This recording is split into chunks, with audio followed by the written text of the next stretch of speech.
น่าสนใจครับดร.เศรษฐพุทธครับผู้ว่าแบงก์ชาติให้สัมภาษณ์กับทางบูมเบิร์กครับเกี่ยวกับเรื่องของประเด็นนโยบายทางการเงินของประเทศไทยน่าสนใจทีเดียวครับสามารถฟังคลิปเต็มๆได้ที่สำนักข่าวบูมเบิร์กนะฮะ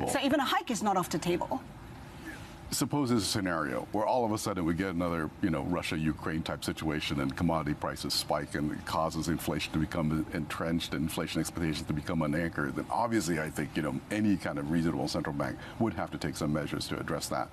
I'm reluctant to kind of commit, because, we will be guided by what happens. But the baseline view, as I pointed out, is, if we see, again, growth in inflation, and the other thing we keep a very close eye on is financial stability. Can't be underplayed in our context because we have such high household debt to GDP. Our baseline scenario is that things gradually coming back to our, the ranges that we'd like to see, and so, we feel that the current rate is appropriate for that.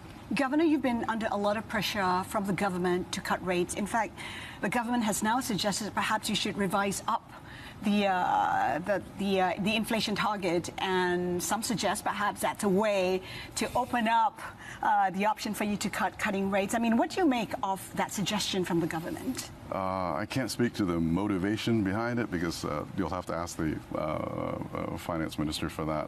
But I can say that for us, from our standpoint, we feel that the current inflation target range of 1 to 3% is appropriate for the circumstances prevailing. And I think it's important to recognize it's worked pretty well for us. It's worked pretty well in terms of keeping inflation expectations anchored. If you look, for example, when we had the situation in Russia and Ukraine, headline inflation in Thailand spiked at close to 8%. It was like the highest in the region. But we also subsequently had very rapid disinflation, and it came back into our target within about 7 months, if I remember correctly, and then became even lower than that. But again, I think that shows the success of having this well-anchored inflation targeting regime, which kept inflation expectations anchored. So it's worked well. When we feel that a 1 to 3% range is sufficiently flexible to accommodate growth, particularly our potential growth, which is see it again ballpark about 3%. So we don't see that there's an immediate need to change that inflation target regime.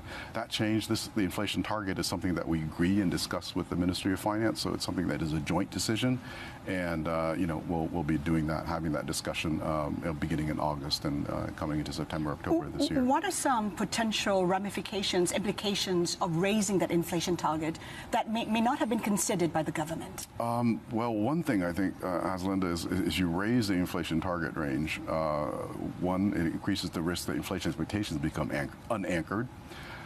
If inflation expectations become unanchored, there's a danger that actual inflation starts to pick up. So we might see higher inflation. And the other thing also is once inflation expectations start to pick up, we will see bond yields pick up.